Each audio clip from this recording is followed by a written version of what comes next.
Good morning, everyone. Thank you so much. Lovely welcome there. I'm just looking around the room. I see a lot of faces who've been on this journey with me for a long time. Many of you, you know who you all are. You've probably got a feeling of deja vu, don't you? You've probably got that, but don't have that, because this time we're going to do it, right? We're going to do it. You don't take anything on without doing it, do you, Louise? So let's make sure we do. And lots of new faces as well. Fantastic to be with you all this morning. I was going to speak from notes, but for the reasons Louise just gave, you can't, can you? You can't speak from notes. I've just got to speak from the heart when it comes to this issue, because it is very, very personal for me right now and for my family. We've kind of lived it in the last few years from the inside, and the only thing you can do is talk from that. Why you can't do this job, in my view, without bringing all of that to it, and kind of then using that emotion, if you like, to kind of make the change and be brave in making that change. And that's what I intend to do, as I'm going to explain. There's lots I can say about what's wrong with the system. I will come to that. But I want to start with what's good about the system, because sometimes when we talk about social care, we don't do that enough, do we? And I see so much good in terms of the journey that we've been on.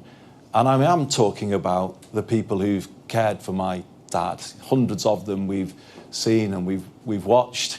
You know, when someone in your family is receiving care, you look at everything through new eyes, don't you? You notice things that maybe you didn't notice before because you watch it so closely and so carefully. And I've just been really, I don't know, overwhelmed by their care, the skill in what they do, the professionalism. It really is incredible, and it's humbling to watch them caring for someone else's dad or someone else's mum. If you think about that, you know, bringing all of that to the care of someone else's relative, it's just an incredible thing, isn't it? That, to me, they should be the best paid people in society, not the worst. And, you know, I just start with that feeling. And I need to say this, because, you know, many people from other countries have been caring for my dad. I want those carers to know we appreciate you. We appreciate what you are doing to support people here. And that really matters that I say that as well. There is so much to be proud of. I mentioned the skill and the care and the professionalism. I watch sometimes how people communicate with my dad, and they're able to capture a moment of the old character. It kind of just will come out because of the way they draw in the conversation. And that is an amazing talent to have. But also moving from a wheelchair to an armchair, or from there to a bed without distress or discomfort, it is incredibly demanding and skillful what they do, and that needs to be recognised. I also want to recognise the good organisations, care organisations in all sectors. And as Louise said, we are really lucky to be in one today. I visited Jewish Care here in Enfield with the Member of Parliament, Sarah, 10 years ago, just about. And I remember thinking, well, this is the gold standard. This is how it should be. And we're lucky to have a sister organisation in Manchester called the Fed, leader of Bury Council here today, chair of the LGA. He knows what I mean when I say that's whole person care, Eamon, isn't it? When you know it when you see it, and you see it there at the Fed, you see it here at Jewish Care. I see it at the faith-based charity who run my dad's care home. I see the same. I see good in all sectors. And let's celebrate the good in social care before we turn to the things that we know need to be better. And before we then say, and how have we got to this position? When it comes to the bad, I think there's only one group really to blame, and that's my generation of politicians. It's almost 30 years since the Royal Commission on Social Care. 30 years.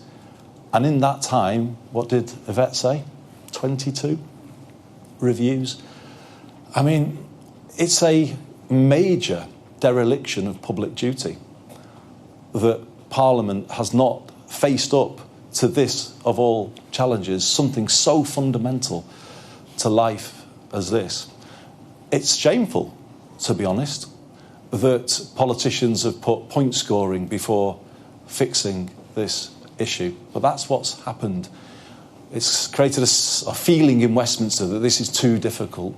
And if you take it on, you're taking on too big a political risk. Or how come we've got to a position where it's too difficult to fix the basic care that we give to each other, that fellow human beings receive? I mean, how has Parliament got itself to that position? And there is something here that is a test for the political and the media culture in this country when it comes to this issue, how it's spoken about, how it's reported. It's for everybody. Everybody needs to take on board what is being launched today with this big conversation, because I think everybody needs to engage in it responsibly, needs to remember who they are talking about, what they are talking about, the people who work within it, and to do it respectfully and to do it accurately. I just think that's a really important starting point, and I feel I need to say that. Because the current situation, frankly, is bad for everybody. It's certainly bad for the people who don't get the care that they need. It's estimated today in England around 2 million adults have unmet care needs. Now, think about that for a moment and what that means. I can, again, certainly attest from family experience that it's too hard for the family carers. And the leader of the Liberal Democrats, Ed Davey, was quite right to talk about that on the radio this morning and say how important it is that we see people struggling in their homes, looking after a partner or a relative. It can break people if they're kind of left without that support that they need. In fact, it does break people, and that needs to be recognised. It needs to be recognised that people can see everything they've worked for wiped out by the costs of care. Hundreds of thousands of pounds can just disappear paying for care.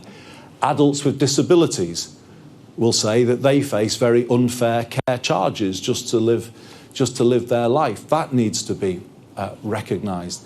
And let me come back to the staff doing what they do on poverty pay. I've been made aware of somebody homeless working in a care setting, living out of a mobile home. Just again, think about that. How can we enable those staff to give a real sense of security to the people they're looking after if they do not have it in their own lives? And it makes what they do all the more remarkable that they do care in the way that they do. But we cannot take them for granted, and we must not do that. So it's bad for everybody in this, but it's also bad for the National Health Service. And let me just say something about that. Again, I've had experience in the system as it currently is, which is trying to give out care in 15-minute slots, because honestly, that's all that councils say that they can afford for many people. It's fine if the needs are moderate and you can complete the task within that time slot. But what if they're not? What if the needs become moderate or severe and you try and carry out everything within 15 minutes? I can tell you from experience that that can be a recipe for quite significant chaos if you are not careful. And it leaves the staff in a really difficult position, because often what they are told, if they have a problem and they can't complete what they're doing, ring 999. Ring 999. And I heard a few kind of yeses in the audience and a few nods. I know, and I'm saying this, there'll be people watching who know what I'm talking about. That can be a really frightening experience, because it often isn't the case that that person needs hospitalisation. In fact, you could say it's the worst place for them to end up. But once that process is underway, it's very difficult to stop the drag of the system into hospital and then everything that comes from that. That's bad for the NHS too and the staff who work there. It's a lose-lose situation, because often people then spend a long time in A&E, a long time in hospital, but then fit to be discharged and can't be discharged. It just is a pressure that the NHS struggles to meet. And look at it in the numbers.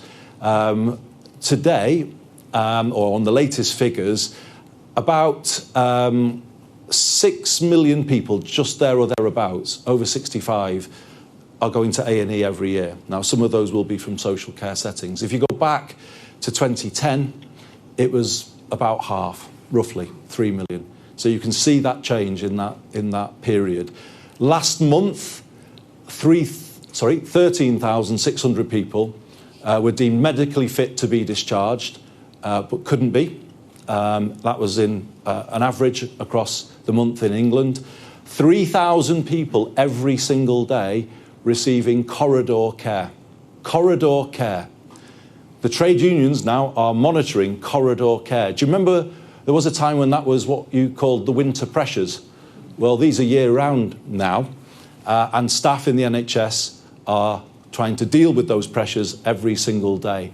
And there's growing talk of burnout amongst NHS staff because the pressure they are trying to deal with is simply too great. And it's not sustainable. If you think about all of those things, then you know the NHS cannot carry on in that position. And let's not have a conversation about social care as though it lives in its own silo. It doesn't live in its own silo. It's intrinsically linked to the National Health Service and what happens there. When I left office as Health Secretary, wasn't all my doing, but 98% of people there or thereabouts were going through A&E within 4 hours. If you look at that figure today, it's about 75%. And there is just no way that we can restore the NHS to the standards that we would all want to see without fixing this issue. We can't do it. So we need to face up to it with a new determination. We need to bring our best game to this and not the sort of stock in trade of Westminster, business as usual, and just finding a reason to score points rather than actually face up to what's involved here, given that it involves so many vulnerable people, so many underpaid staff, and so many under pressure people in our National Health Service. We need to bring the best of us to solving this issue because it affects all of us in one way or another. So that brings me then to what I want to announce today. 3 announcements, and you've already got a flavour of some of them, but this is what I've decided to do coming into office to bring things forward. And the first thing is to ask Baroness Casey, Louise, to bring forward her review by a year. So working with Yvette and with Angela and other colleagues, we want to expedite that review. We ideally want to do it even sooner, but we've got to be realistic. But if we say a year from now that we have that independent review, then I think we can rise to this challenge with the urgency it requires. So that's the first announcement. And let me also just say something about what I want that review to address. I go back to what we proposed in 2010, and Phil Hope was Minister at that time, a national care service. A national care service. Well, why do we talk about that? Because we need to talk about a system that can become highly integrated with the NHS. Social care is different. It has to be person-centred. If it's not person-centred, like the brilliant care provided here at Jewish Care, then it won't be what people would recognise as social care. You don't want to over-medicalise care, but it has to be very integrated with the rest of the system. It has to be preventative in its character. It has to be person-centred.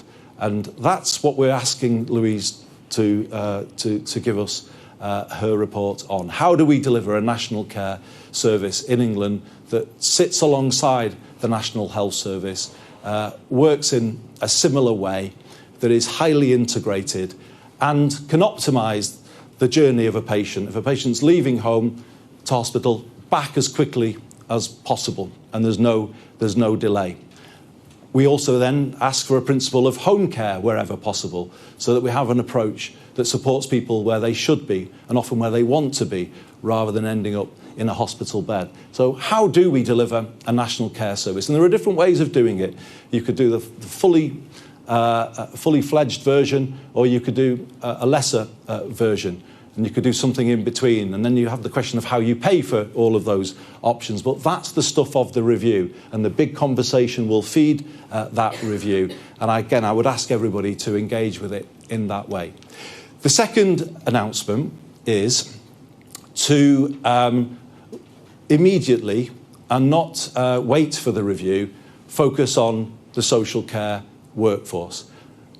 We already have a situation where the government has agreed a fair pay agreement for social care staff to come in financial year 2028-29, and that is a major step forward. And I pay tribute to Keir Starmer, the Prime Minister, as was when that was brought forward. That is a massive building block of a national care service. And what I'm going to ask the ministerial group led by Yvette, Angela and John Healey joining too, will be to look at how we turn the fair pay agreement into a bigger reform to improve the social care workforce, to lift it up, to lift it closer to NHS standards, in fact, to integrate it more with the NHS workforce, and actually to start to think about progression routes for young people coming into social care, so they can progress from social care into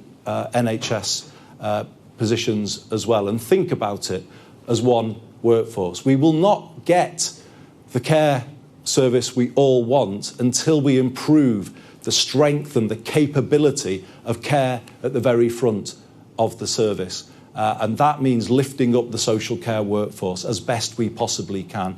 Yes, in terms of pay, but also in terms of training and the wider support we give them, the security of their roles. And that is the commitment I'm giving today. That is an essential enabler of the reform that we wish to see. The third announcement is to start right now initiating cross-party talks on social care. And yes, I have been here before, and yes, I do have some of the scars of that, but it's the right thing to do. I stood on the steps of Downing Street just a few days ago, and I said I wanted to create a new way of doing politics in this country.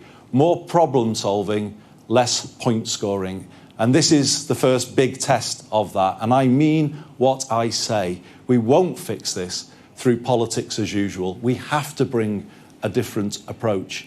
And I'm really pleased that today I've invited both of the main parties that have written to me to start those talks. And they will begin later today. And the thing is, if you know me and you know what I've said on this issue in the past, if you were to search what I've said about social care, you will see it all, and you will, some of you are writing stories about what I've said. And I stand by what I've said. But here's the point. Ed Davey was right about this morning. We're all going to have to give and take here, aren't we, if we're going to get to a solution? We're all going to have to listen to each other, something we don't do particularly well in politics. Actually engage and listen to other perspectives. We're going to have to find common ground here. If this is to be a lasting solution, it requires common ground to be found. And then ultimately, you would hope, a new social consensus can emerge about social care. So all of that is required if we are to get there. And that process starts today. It will run alongside the other streams of work that we are doing, but I will work closely with the other parties who want to be involved to have that conversation. But what I would say in closing is I'm not going to be deflected by the point scoring or the screaming headlines that comes out of that point scoring. That is what has set back social care. And I come back to this point about the political culture of this country and the media culture of this country. If we're trying to shut down the fact that you have a serious debate about an issue like this, if that's what that is trying to do, well, it's shame on all of us if we let that happen, if we say, well, I'm not brave enough then to go into that. Well, I'm just not going to kind of do that in my time in office. I am making this a test of myself, whether I can bring forward a solution. And that is what I want to do. I would never forgive myself, ever. Who knows how long I will be in this position, but as long as I am, I will do my best to find a solution. And I would never forgive myself if I left without having tried, because of some of the headlines that will inevitably appear and some of the efforts that some people will make to create scare stories about the whole issue. Well, you can't create scare stories when people are already scared by what they're seeing anyway, through their own eyes, in their own homes or in care homes. You can't create scare stories for the staff when they're kind of living the life that they have to live. They kind of see it anyway. And, you know, you can have as many headlines as you like about this tax or something else, but when people are losing hundreds of thousands of pounds, everything they've worked for, well, what about them? And it seems that those stories don't really often think about the people who've already lost far, far more, and that indeed almost lost everything. So that's the way I'm coming at it, and I'm no doubt more of those headlines will appear, but I'm just going to be really clear about this. I'm going to stick this out. I'm going to back Louise 100% in what she is doing and her review. I'm going to back Yvette, Angela and all of the ministerial team as we face up to this together. We're going to do it with strength. We're going to do it with resolution. I'm going to work and reach out with the other political parties, and that's not just a kind of passing statement today. That's a commitment that I'm making today. And why am I going to do it? Why am I going to do all of those things for my dad and the millions like him up and down the country? Thank you very much.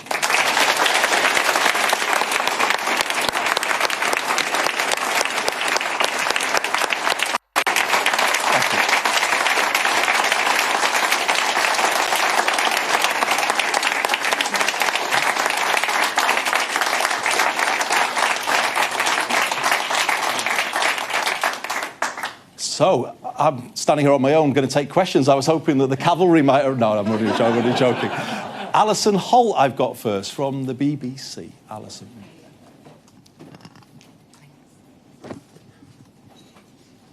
Prime Minister, we've had plenty of cross-party talks before. As you know all too well, what are you going to do differently this time, which will lead to a different result? And if I may, today's short notice talks, some have called them a show. Are they? And can you get meaningful change before the next election and more point scoring? I think in terms of what will be different this time, Alison, if I look back to that experience that I had as Health Secretary in the 2005 to 2010 Parliament, we probably left the reform too late in that Parliament, and it got too close to a general election. And learning from that, that's why I'm bringing forward, one of the reasons why I'm bringing forward Louise's review, because I think it's better to do it sooner and further away from an election. And that answers another story for the media, doesn't it? That there's no election on the horizon. I think it's best to deal with it early and to listen, because often what we can do is then drop a solution out late. Engage now. Don't have cross-party talks when a solution is emerging, again, which is what we did back then. Build it with people. So do it now. Get people in now and start talking, understanding the different perspectives. I don't know whether it's possible to find agreement, but let's give it a try. You mentioned late notice. Well, I had two approaches at the weekend. I had a letter from the Leader of the Opposition and from the Leader of the Liberal Democrats. Would I engage? And so, well, I said yes, so I don't think it's... When I've been asked, I was only responding to that ask. But I'm glad that we will have those talks today with the Shadow Health Secretary and the Leader of the Liberal Democrats. But it's just the start. And no, it's not for show. How could it be, given what I've said this morning? This is huge for me. I know that this will require me to put what political capital I have on the table, and it could sort of wear down that political capital in some ways, but I'm prepared to do it. I'm prepared to do it because this has gone on too long. The risks of failing to act are too great. Thank you. Rebecca Barry from ITV. Probably should keep this with me, shouldn't I? ITV News has revealed some shocking failures in social care. You saw that in our report that was broadcast just last night. Can the government realistically transform social care without raising taxes? Well, I would start by saying this is a question of standards within organisations, and we're in one today that meets the highest standards, and we praise Lord Levy and all of the team here, but we also know that care is variable across different organisations. There's good in all sectors, I said that at the start, but there's profiteering in this sector as well, and there is unnecessary and dangerous cost-cutting at times on the backs of vulnerable people, and that is fundamentally unacceptable, and I'm pleased that ITV has exposed some of that poor practice in recent days. Is it possible? I think more is possible from within existing resources, and the things that I've talked about today, particularly around the workforce, will be fully funded. So let me just be clear about that. I think it is possible from existing budgets to do much more. I mentioned that whole thing of people coming into hospital unnecessarily from social care settings, then having a long length of stay in hospital as a result of that unnecessary admission, and then a long period where they're medically fit to leave but can't because the care is not available. Now, that very last bit has been, I think it's been estimated, that costs the NHS around £2.5 billion a year. But if you add all of it up, you are talking several £1 billion a year is lost from the lack of a preventative front-end social care service that's well supported. So I think we owe it to the public, before we talk about tax rises, and I know Louise will help us with this, you first have to look the public in the eye and say, are we doing everything we can do from within what we've got? And I don't think we can say that, because we've taken a different approach to funding local government than we have to the NHS. But the effect of that has been just to pile pressure on the NHS, and we haven't got the incentives right between the two. So I think, firstly, you have to do more with what you've got. But I think Louise indicated some of what we would want to do in the fullest sense will require difficult decisions. But we will be honest with people about those. We will put them before the country at the right time, and we will hopefully proceed with people's consent. Next one. Sorry. It's Sam Coates, looking right at him. Sam Coates, Sky News. I was hoping to get your instinct on a couple of areas of the social care debate. Do you think that you can only get funded care if you've got assets of less than £23,250? Do you think that figure is now too low? And do you think the fact that 85% of care homes run on a for-profit basis, do you think that figure is too high? And I hope people in the room don't think that this is crass, but it's a linked topic that is linked in the minds of the public. What's your position on assisted dying? OK. 23,500, I think, is the threshold. So just so everyone watching knows, if people are... Whatever you've got, home, pension savings, can be whittled right down to that floor. And that's why I talked before about hundreds of thousands of pounds being on the table, on the roulette table when people go into a later life, and who knows what can happen to any of us. I think social care in England is as unfair as American healthcare. The vulnerable pay with everything, and it can completely leave them with nothing. And, that floor has been in place for a long, long time, and common sense says it can't be fair. Obviously, the Dilnot report looked at that, at those issues, but we're 10 or more years on from Dilnot now. So, those issues will have to be looked at. But it's not the case that the funding and the paying for social care is the only issue. As I've said before, there's a whole other set of issues here that have to be considered. I think the review should look at practice across the system and where the best care is to be found. I'm not saying today that one sector is too big and therefore it will need to change. But we do have to be sure that there isn't profiteering in the system. I think that is where we absolutely draw the line. There are good organisations in all sectors, but what we cannot accept is money being taken out. And we actually do see that happening, not just in adult social care, we see it in children's social care too. And I think we do need to kind of make some changes there to answer the question that I was answering before about making the most of the money that we've got. And then let me come to your third point, Sam, my position on assisted dying. I take the view that that debate, and I don't say that there shouldn't be a debate at some point about those issues.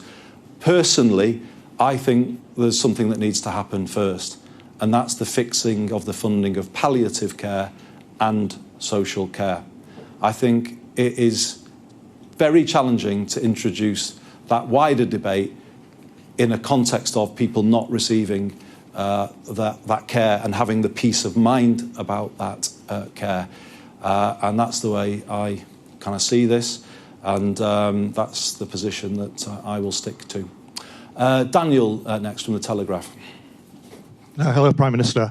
When you did your big conversation back in 2010, you came out very strongly in favour of compulsory insurance. Is that still what you're minded to bring in? You also ruled out tax rises. Is that something you can rule out now? And can I just ask another question on defence? Can you commit to 3% on defence by 2030? Oh my goodness, that's getting your money's worth there, Daniel.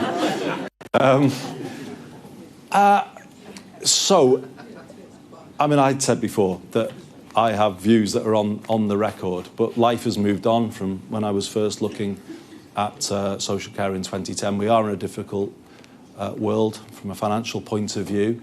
And I would come back to what I said a moment ago. I can feel whatever I want to feel, but if I want to persuade others and get a cross-party consensus, you don't just go in and say it's got to be my way and that's it, because how do you persuade people? I think there are kind of ways of looking at this that could include a more voluntary approach initially, or could include a roadmap to a reformed social care system. To come back to the tax point, I will stick to the manifesto. That is important. There is a manifesto, there are commitments there on tax, and I will stick to those commitments. When it comes to defence, obviously those commitments too relate to the Parliament after this one. In terms of our NATO commitments, I have been very clear that we will honour those commitments. It does mean being prepared to look at challenging issues. There is that challenge about young people not in education, employment or training. I've shown a willingness this week to face up to some of those issues and start looking about how we move to a situation when we're investing in people's success rather than paying for failure. I think as a country at the moment we're doing the latter. We're paying for failure, and we're paying quite a lot actually for failure. I've talked about the cost of that to the NHS in terms of failing to fund social care at the front end, but I think that's also true of young people. We don't have an education system that supports young people who want technical qualifications. We don't do enough to support young people with special educational needs and disabilities through the school system. Kids with mental health challenges wait for months, even years, to access that treatment. Then young people are going on to benefits in their 20s. It's the same argument. We've got to start investing in success and helping people succeed rather than paying for failure. And if we change those things, then we will open up the way of meeting our commitments on defence. Millie from The Independent. Thank you, Prime Minister. Millie Cook from The Independent. Can you guarantee that people will no longer have to sell their homes to pay for care? And as you've acknowledged, you and others have tried to reform social care before. Looking back, what do you believe that you got wrong, and how should voters trust that this time will be different? In an ideal world, I wouldn't want anybody to have to sell their home to pay for care. I think it's a really awful process for those who live through it. The whole thing of children taking power of attorney and then dealing with parents' finances. I think the whole thing is horrendous for those who live through it, and they see everything that their parents have worked for just whittled away in front of them, paying for care that often isn't good enough care in terms of what you would want for your mum and dad. So I think the system isn't right, and in an ideal world, no, I wouldn't want to see that. If I go back to what Daniel mentioned and the proposals I put forward, it was intended to stop that. You know, if everybody on the NHS principle contributed a little, it would mean everyone could protect the majority of what they'd worked for. Now, I don't know. I know the Mail probably and the Telegraph doesn't support that, but I don't know. What do people support that? And this is the point. What I got wrong, as I said before, was going too close to a general election when there just wasn't time for those issues to breathe. And I do ask colleagues in the media again, can we not let the country look at this in a quite clear-eyed way without all of the hype and the sort of the overwriting of some of these issues? On this issue, I just ask it again, on this issue, please, can we have a factual debate? Can we allow people to weigh up the different options that Louise might put forward and then just come to a considered view based on those facts? Is that too much to ask? I don't think it should be too much to ask, because I think the public will give us their view. They'll make it really clear what they feel they can accept and what they can't. But we won't get to that point if there's all of this stuff swirling around and everyone frightened about everything. That just won't get us there. So we're all in this together. But yeah, I learned from that experience last time. I'm initiating cross-party talks today rather than a few weeks before a general election. So you live and you learn as a politician. But I hope that applies to everybody too. Let's do it better this time, and it does apply to everybody. And I think, have I got anyone else to call? I'm just looking to... bear with me. Oh, sorry, Chris. Yeah, I see other hands, and I don't know if we're going into a wider Q&A, unfortunately. Thank you. You mentioned that one of the reasons why the previous 22 efforts had failed is that people were scared about headlines about tax. Is one of the aims of this national conversation to explain to people what they stand to gain by reforming the current system and therefore make them more willing to consider those trade-offs in terms of how you pay for it? And you mentioned several different problems there. There's catastrophic costs that people face to have to sell their homes. There's eligibility through means tests and other criterion that means people get the help. And then there's the quality of care, which is provided by low-paid workforce reliant on immigration. Those are different challenges. So which of those do you prioritise? Well, we look at them all in the round, is what we do. Because I think one of the failures, again, going back to what we got wrong in the past, has been just to look at one element of social care. Often, how do we pay for it? And how does it affect the individual? Those are important issues, but it's not the whole story. You do have to look at the situation of staff trying to provide it, the pressure on the NHS that results. You have to look at it all in the round, because actually some of the financial solutions may come from doing things differently and unlocking the unproductive spending that we have in other parts of the system. The issue is whether the big conversation will be allowed to open up these issues. That's why I was looking to Louise to see whether she wanted to come back up and just say something on this. The big conversation would be the place where those options could be put out there and people could give their view on their options. It's an independent process, so it's safe in some ways from government coming in and saying what can and can't be said. But Louise, it's over to you. Yeah, I think it's just really important at this stage that we don't overmanage with kind of letting, dare I say it, media decide what questions we should be talking about with the British public. So my view is we need to involve the public in what they think care is, what they want to do themselves as families, what they think is reasonable, what they think they need help with. It's as simple as that. Some of those things can be really small, and yet as a system we make them really difficult, through to then who they think they are prepared to support and who they think their taxes or any other form of personal money should support. And we go through the gamut of all the options. I think it's fair to say that there has never been a national care service. There are colleagues in the room today that are doing the best thing they can to manage a pretty flawed system. Nobody at any point before this moment said we want to have a national care service. And so we need to look at everything in your list But the most important thing is we have to involve the public in actually helping us shape what that looks like. And I think that's the most important part of today. And I'm not avoiding your question, I'm just telling you the truth. Prime Minister, I'm afraid I'm being looked at by your staff, which I have to say I still find frightening after 27 years. You find something frightening? No, I don't believe that. I pretend I do anyway. But so I Thanks, think everybody. the point now, if it's okay, is if anybody would like a quick chat with Andy, he's really happy to. But we need to just get up and get moving because we've got cross-party talk.